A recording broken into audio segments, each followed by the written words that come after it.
Hello, my name is Ryan Jacobs, and I am coming to you live from My Therapy NYC. We are a group practice in New York City. Tonight's webinar is on gay shame and overcoming it to live more authentically. So a few housekeeping items before we get started. There is a 20-second delay, so if you're writing questions in on the side, which you can do, I won't see them for 20 seconds. So give me some time for that. There's also a poll question. So while I'm talking over here, please feel free to participate in the poll, and we'll go over those results at the end. We'll also take questions at the end, so feel free to write them again on the side, and we can address those at the end of the webinar. So if there's nothing else, let's get the show on the road. All right.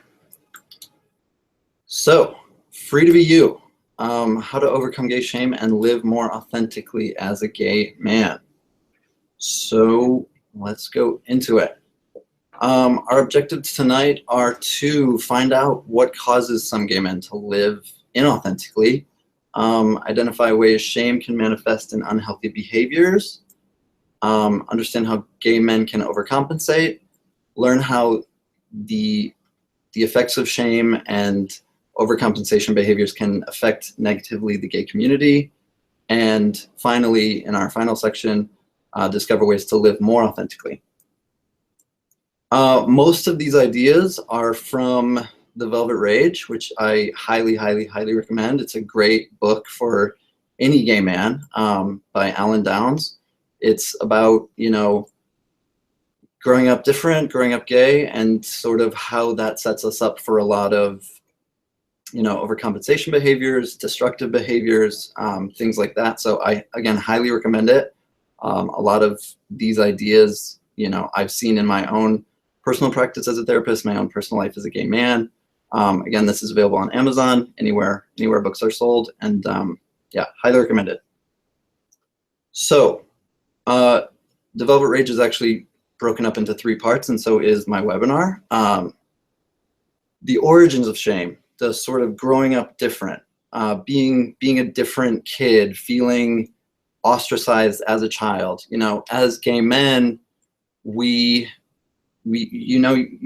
different. When you're little, you feel different. There's something different, and kids sense that. You're bullied. You feel like something's wrong with you. All that leads to a lot of shame, a lot of hiding.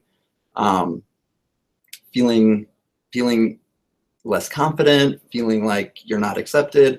And this shame can come in many forms. It can come at school, being bullied, and it can come from family. You can, I don't know how many of you have the memory of, being around the dinner table and someone brings up homosexuality or how it's bad or wrong.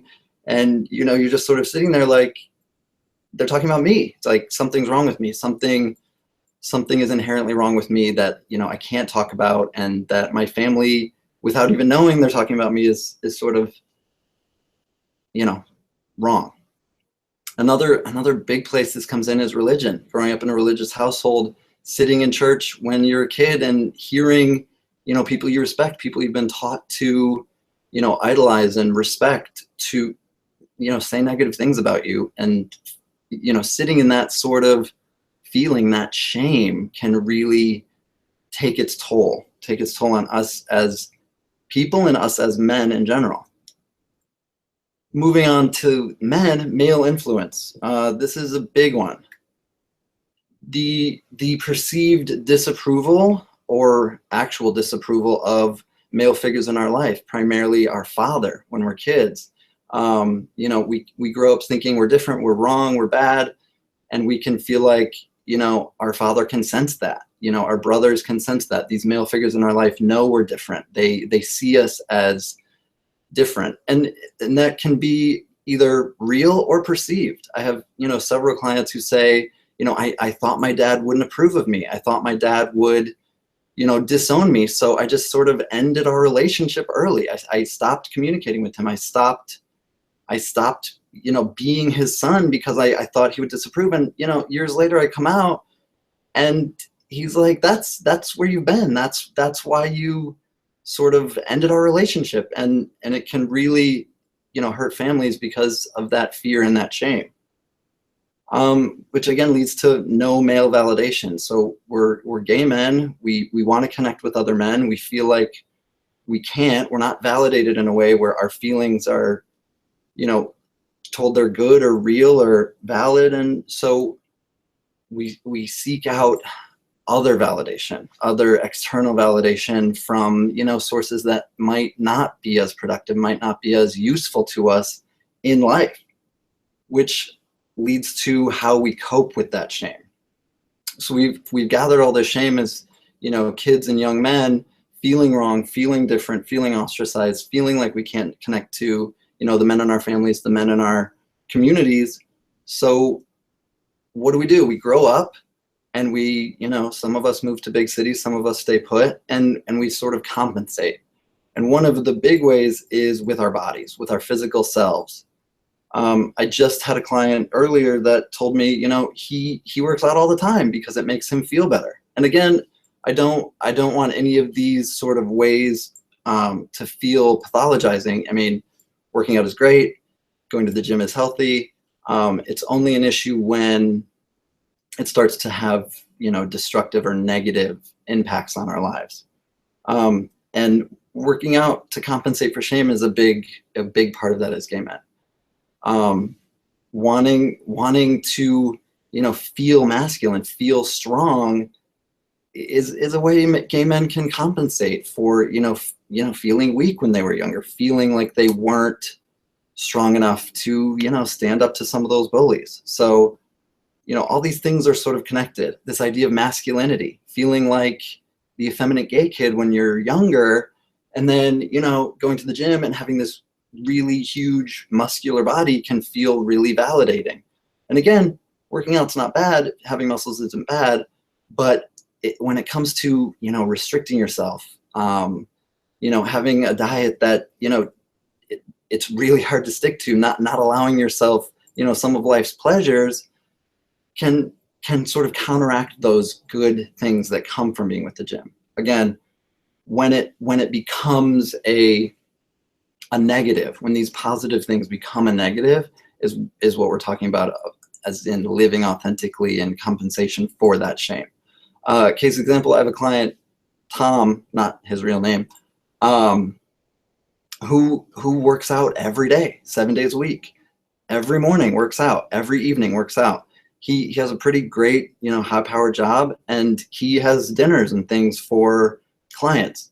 After every dinner, he goes home and works out. It doesn't matter if it's 12 o'clock at night, 1 o'clock in the morning.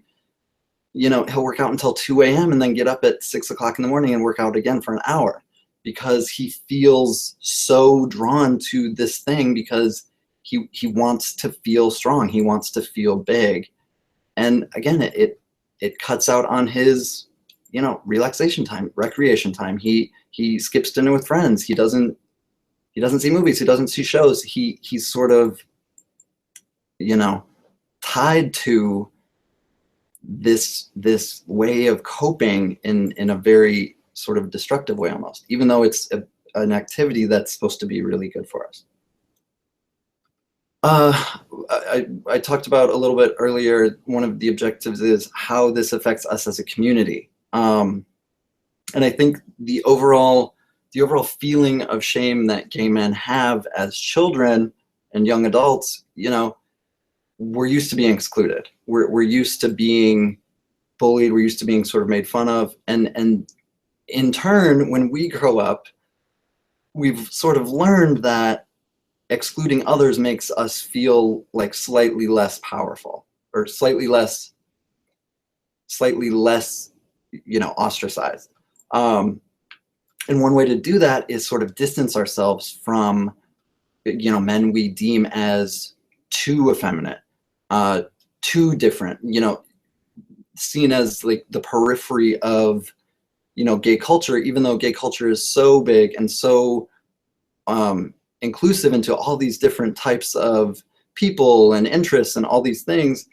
There's a lot of gay men who believe that, all of that is a negative.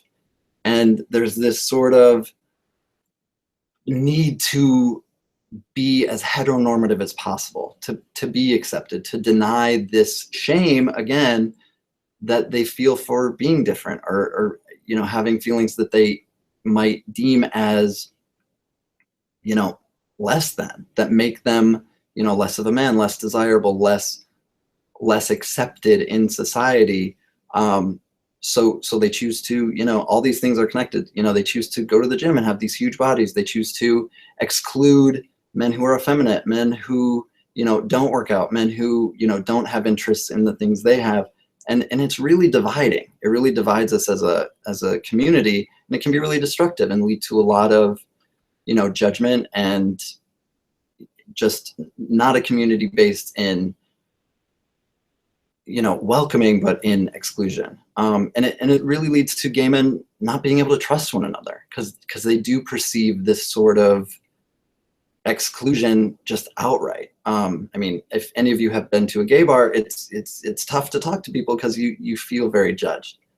And speaking of gay bars, you know, that scene is still there and still pretty active, but the app scene of, you know, hookup apps, it's a way of gay men to connect, true, but it's also a way for gay men to really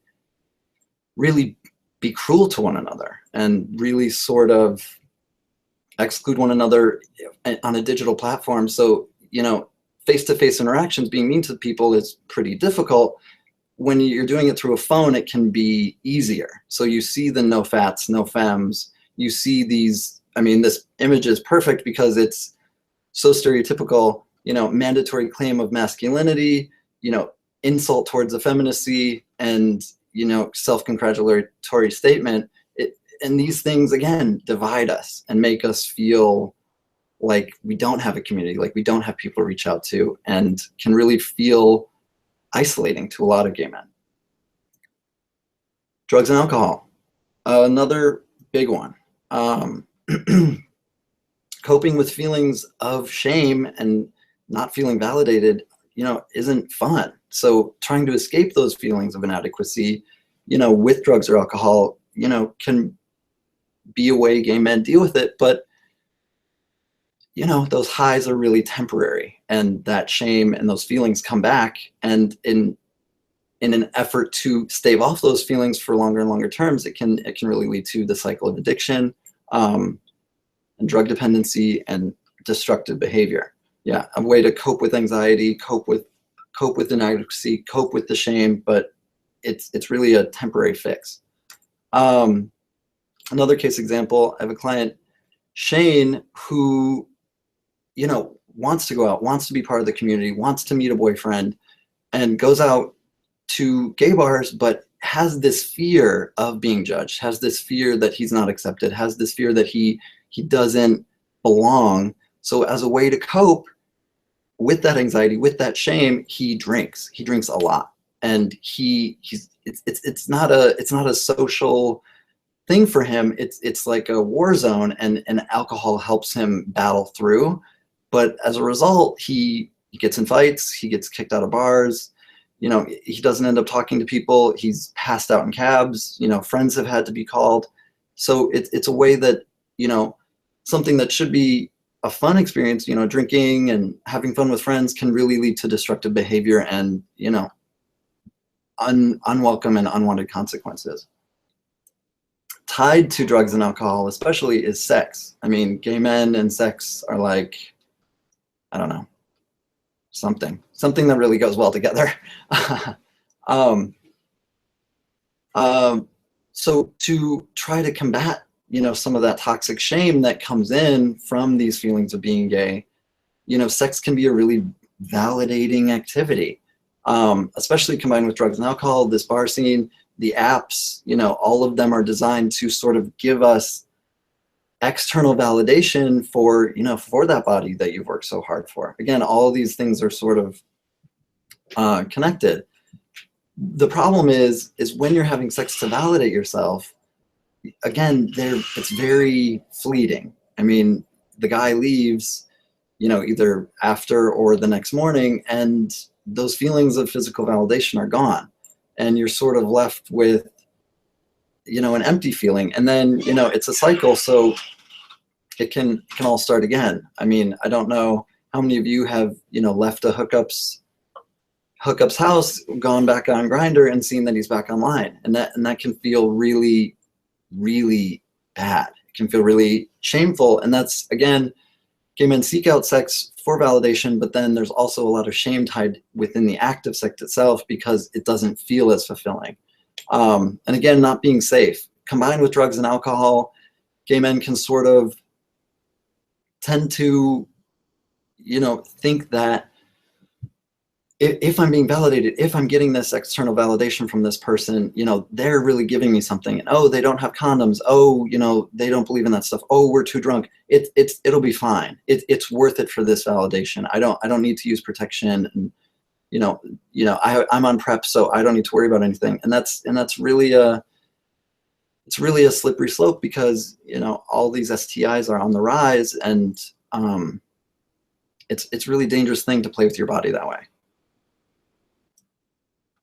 So finishing up this section, other ways gay men can compensate, living beyond their means. This is a big one. The sort of idea, taking that, small child who felt really insecure, who felt like he wasn't good enough. Now he has this big, great apartment. Now he has, these designer clothes and this great body. And, it can appear really good, but if you can't afford that stuff and you're in debt, it's not so good for you. And really, people don't really care. So that seeking that validation through those sort of things and status symbols doesn't really supplement happiness, as in the next one. And then gay men can seek validation, as in all the other places I mentioned, body, sex, trying to combat shame with drugs and alcohol. But they can, try to be the best at everything, try to be the best worker, try to be the best student, just to sort of counteract this sort of, internal debt they feel they have because they have this, these gay feelings. They can feel like if I do this, if I'm the best at this, I'll somehow make up for this thing I have inside me. But I mean, that can lead to a lot of, anger and frustration and sadness because, we're not always the best. You're not always going to be the best. There's always going to be somebody better. And, trying to always be the best and compensate and, not being the best can lead to anger and frustration and, a lot of negative talk about yourself and even self-hatred. So those are just some of the ways that gay men can overcompensate. So let's move into the final section of overcoming the shame. So we've learned how we, sort of get it, how it forms in us. We've seen how it sort of manifests in these sort of unhealthy behaviors, and how all those behaviors sort of talk to each other and form this very, large, shameful existence for, many men. Again, not all, but many. So how do we overcome it? How do we live more authentically? First, respect yourself and your body. There's a lot of ways to live authentically. I picked a few that I thought were most, sort of poignant and helpful. Respecting yourself and your body is really big. I mean, you have to live with yourself every day. You have to look in the mirror every day, and it's really important that you like what you see. And that means accepting your body, accepting it as it is now, treating yourself as a really sort of precious object, because you are. And it's really important to know that and know that about yourself. And if you want a better body, great. Go to the gym, but don't restrict. Realize that there's no ideal. There's no one ideal. I think as gay men, we've been so taught that this is what a gay man looks like. He, has this huge body. These are the clothes he wears. This is his haircut. This is his chosen career field. This is what he drinks. This is what he acts like. This is where he goes on vacation. And there's so much variation in our community that I think, we really need to accept that as beautiful and not all try to go into this, one sliver of a category that, probably most of us don't fit into. And the frustration that comes along with it can be really negative and destructive to us. So treating your body really well with respect. This is a big one. Accepting ambivalence. I have so many clients who think they need to decide things, who think that, you know, feeling two different ways just can't happen. You know, my friend did this to me and they apologized, but you know, they did this and you know, I just can't let that go. Well, you can be mad at your friend, but you can still want to be friends with them. And I think a lot of times when, you know, people think in these black and white terms, well, I need to end my friendship with this person. Well, do you? I mean, can't we forgive? Can't we work it out? I mean, not everything is black and white, and I feel like a lot of people have trouble with this one because they feel like they need to make these choices, and just sort of accepting it is what it is. You know, people aren't perfect, situations aren't perfect. They won't be. You can be frustrated with people or situations, and then, you know, still be in them and still live in them, and really sort of accepting that that's just how life is. It's not going to be black and white. There aren't always clear choices. And giving up that sort of need and that frustration to choose can be really freeing. So this is a tough one. Don't judge. And again, these are tips to live authentically. And it's a practice. Living authentically is a practice. You're not gonna wake up tomorrow and automatically be able to do all these things. It takes practice and time and real effort to sort of change and implement these things into your daily life. So that being said, not judging is probably going to be, you know, hard for a lot of people because, you know, we do judge. We judge as people. We judge as gay men. But really sort of accepting that not everything falls into good and bad. Again, this ties in with, you know, accepting ambivalence. We can feel different ways about people. We can feel different ways about how they act and how they treat us. But it's important to not judge them and try to understand where they're coming from. And again, don't judge others and really try not to judge yourself. This ties into the body image thing. We can be our harshest critics. I have so many clients who have such negative things to say about themselves, and it's that negative self-talk gets in there and it creates so much insecurity and so much animosity towards ourselves and judgment that, you know, we end up judging other people because we've judged ourselves so harshly.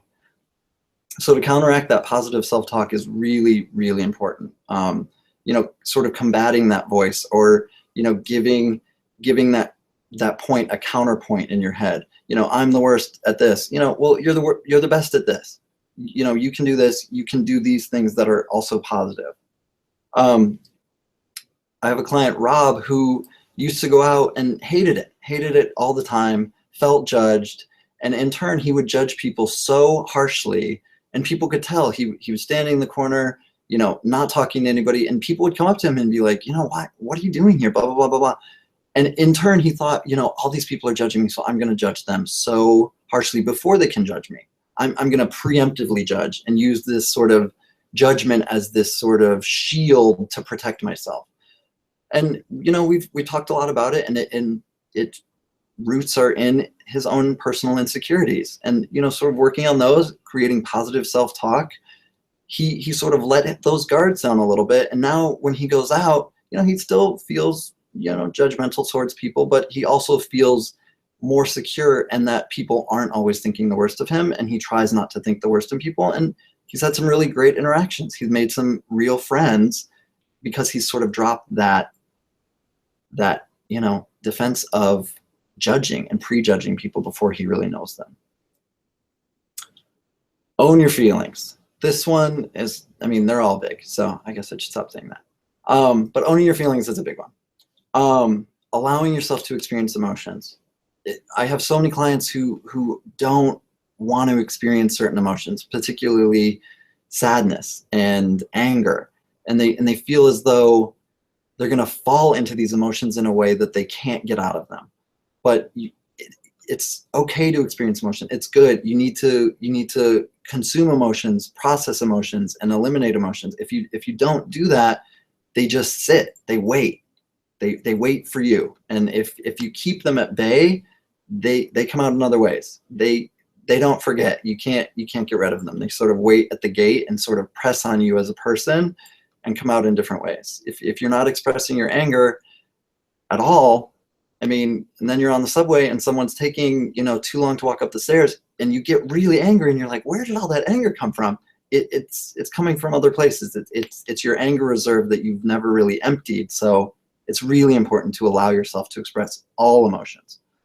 And also don't apologize for it. We all have emotions. We all have a range of emotions, and we shouldn't apologize to anyone for our emotional experience. I mean, obviously don't, go out and scream at people needlessly, but your emotions are your own and no one should shame you for having them.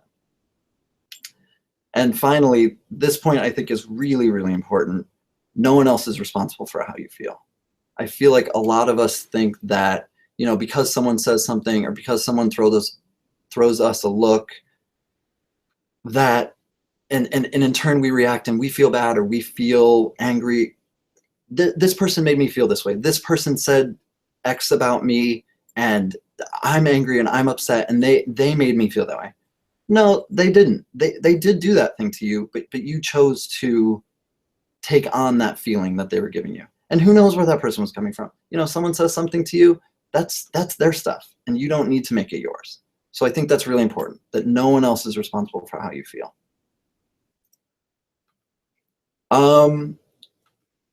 Keep your circle small.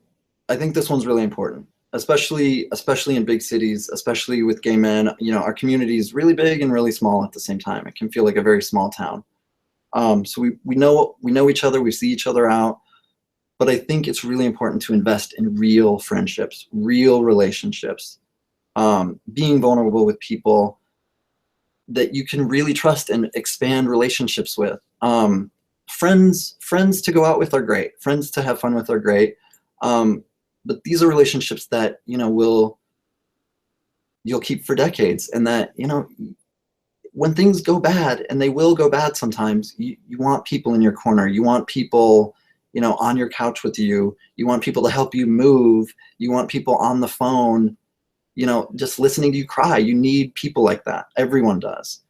And keeping your circle small and keeping those relationships intimate is really important. And those other going out friends, I mean, they'll still be there. You can still go out with them, but keeping a close-knit group of friends for support is really, really key for, I think, everybody. And cutting out toxic people.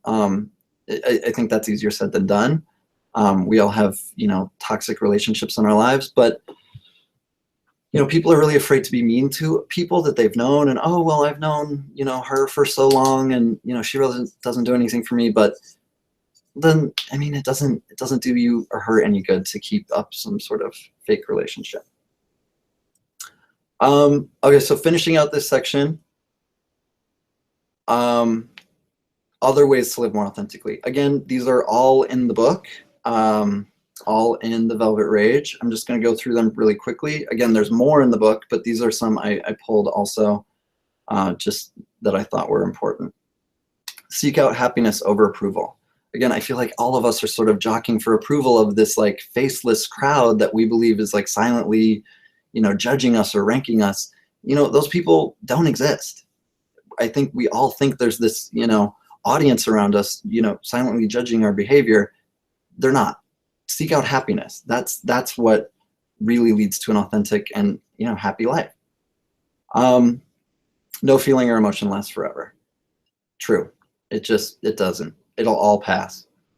Letting go of the need to always be right is a big one, because I feel like, again, people jettison relationships. People stop talking to people they've been talking to. People, say things that they don't mean, or are overly harsh to other people just because they want to be right. And in the end, no one really remembers who was right. It doesn't really matter. So sometimes giving up that need in order to move on or have a healthy relationship is more worth it. This one I think applies to everyone and everywhere. I think we've definitely become a society of, talking to everyone else versus the person we're actually in conflict with. Bringing in all these other people into arguments or things you're having going on with your life with another person, a significant other, a friend, a family member. Bringing in all these other people really doesn't help the situation. And in most cases, it probably hinders it, because then you not only have the opinion of all these other people, but you have, you know, if that person you're in conflict with finds out you've been saying all these things, it can make, you know, the conflict even larger because you've taken it away from just the two of you. This one's difficult. Always try to forgive. Forgiveness is tough. And again, this is a practice. These things won't come easily all the time, but that doesn't mean they're not worth doing. Don't shut down on people who have disappointed or hurt you. Again, I know this is really difficult, but that anger, those grudges, they don't do anything for you in the end. They sit inside you, and they are dark, and they hurt, and they keep hurting. And forgiving people sort of lets those things go. And again, it's hard. The last point to live a more authentic life, I would say, is be honest. Be honest. Be honest with yourself. Be honest with other people. Be radically, unapologetically honest. Because there's no point in really constructing these lives that aren't real. I mean, it's an exhausting exercise that really doesn't do anything for anyone in the end, because it's, you know, it's scaffolding around a building that doesn't really exist. So it's not really holding anything up, and it's pointless to be there. So I want to go into our poll question. So I'm seeing that 50% of you, well, let me read the question. How do you think you can live more authentically? Okay. So 50% of you have said being more comfortable with yourself. And I think that's, I mean, that's a great answer. And I really feel like being more comfortable with yourself is such a difficult thing to do sometimes. And again, it takes work, it takes practice. And I think a lot of the things we went over tonight, you know, treating yourself with respect, treating your body with respect, you know, accepting you where you are. I think those things are really, really important. And that can lead to feeling more comfortable with yourself. You know, a lot of the things that I talked about in, you know, the authenticity section can lead to more self-confidence, not being judgmental of others, feeling less judged. I think that's really, really helpful. And then for the other three, we've got a three-way tie at 17% for not comparing yourself to others, being more consistent in your commitments, and not being judgmental of others. So being more comfortable with yourself is, you know, it's a really difficult thing to accept you where you are. But again, implementing these things as a practice can help aid in feeling more comfortable and building confidence and really, you know, leading to more authentic life. So now it's time for questions. Hi. Okay, so let's see what questions we've got. Okay. How do you help a friend who you feel is not living authentically? Good question. I would say start where they are, because it's really, it can be a sensitive subject, and people don't really want to, you know, be accused of not being authentic. So I would just be a friend.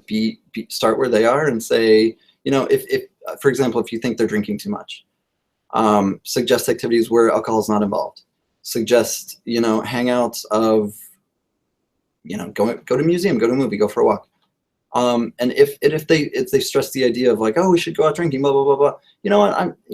I'm not super into drinking. I'm wondering if you're feeling like we need to drink to have fun, because like I like to hang out with you and we don't need to drink. So being where they are, like not being accusatory and being like, I think you're, you know, drinking too much because you're, you know, covering up for your gay shame, probably won't go over so well. So being where they are, and if you really want to help them, sort of trying that out. Another question. What is the difference between overcompensating and enjoying activities to the fullest? Good question. I feel like we sort of went over that, but I'm glad to get the chance to clarify. So these activities, working out, going out, you know, drinking, having sex, all these things are, you know, great parts of life. Like going out's fun, having sex is fun, going to bars is fun. All these things are great. It's only an issue if it starts to impact your life negatively. If you find yourself restricting food and not going to dinner, missing meals with friends, you know, not enjoying the activity that it's supposed to be enjoyed as, but finding it as a chore. You know, feeling, instead of, you know, having sex with, you know, a buddy or two that you have in the neighborhood, feeling like you need to have sex with, you know, multiple people in order to feel better. You know, instead of having a beer or two with friends, you know, drinking until you black out and don't remember what happens. So there's a line, and the line's different for everybody too. I think it's really important to assess where you are, assess what your goals are, what you want out of life, and you know, if these behaviors are negatively impacting that life, sort of reassessing them, and seeing where you are with that. So, any other questions? How do you maintain confidence through a breakup? Good question. That's tough, because you know, that is a really intimate connection and someone you've really opened up to and been vulnerable with. And you know, now that relationship is over, and it can feel really like a direct hit on your confidence, like a direct hit on you as a person, and it can probably bring up some of those shame behaviors, or those feelings of shame that can manifest in negative behaviors. I mean, I know going through a breakup is tough, and you know, you want to drink more and you want to hook up with people to forget, and it can be really, really hard. So I think not questioning yourself, I would say, not questioning who you are as your core person, which is difficult because someone's probably said, you know, I don't like this person, or this isn't a match. But it's not a match for that person. It's not that you're not good. It's not that you're not worthy of love or a relationship or any of those things. It's just it wasn't a match with that person. And I think keeping it at that level, rather than, you know, sort of plunging into these are the things wrong with me, and you know, wanting to overcompensate for that shame of feeling wrong, is really important. So keeping it as, yes, this sucks, yes, this is hard, but it's not, I'm not wrong. I'm not internally bad. It's just I had a breakup with someone who I wasn't connected to in that way, and maybe was before, but am not anymore. So keeping it not directed at you, but at the relationship itself. So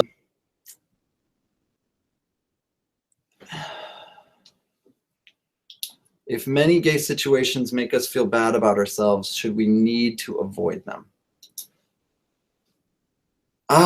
That's a tough question. If you do feel bad about them and you feel like going into them will make you feel worse, then I would avoid them. I would, for example, if going to bars makes you feel really bad, if it makes you feel really insecure, if it makes you feel like you have to overdrink or overindulge in other substances in order to make it through, if you feel judged, if you feel unaccepted, if leaving these situations leaves you with a lot of shame and anxiety going into them, then they should be avoided. And I'm not sure what gay situations, I know there's a lot of different ones, but let's say it is going to the bars, let's say it is, you know, hookup culture.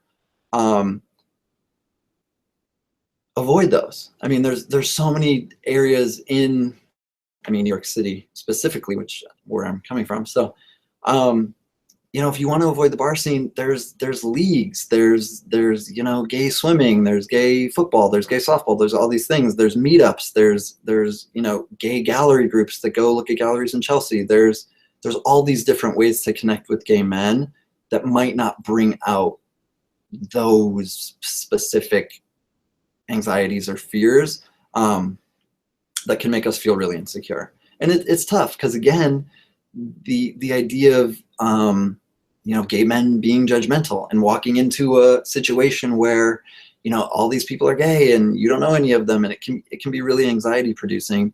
But putting ourselves out there is difficult but often rewarding. And living authentically and showing up and not apologizing for your emotions, and sort of owning your stuff and showing up with the body you've got and being happy with it can radiate towards other people and draw people to you. So that's how I would sort of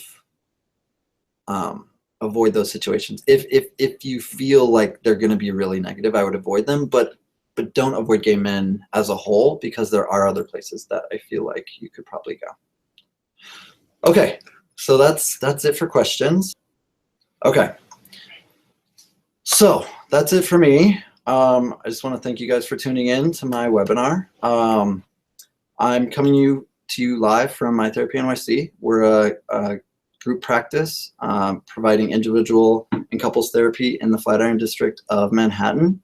We focus on LGBTQ issues, but we also focus on everyone else as a whole. Quick note, we do have 3 gay men's therapy groups here. I run the Wednesday night group, and our director runs the Monday and Tuesday night group. These are gay men's specific groups that really touch upon and go over all of the things we've talked about tonight, and many more. So please feel free to visit our website, mytherapynyc.com. It has all of our information there. All of us as therapists are listed there. All of our contact information, my contact information, my email, all the information about both individual couples therapy, and then all the information about the groups as well. The times, days they meet, and a form is on there to see if you want to join one of the groups, fill it out and submit that also, so we can do an intake with you there. Again, thank you so much for tuning in. My name is Ryan Jacobs, and have a good night.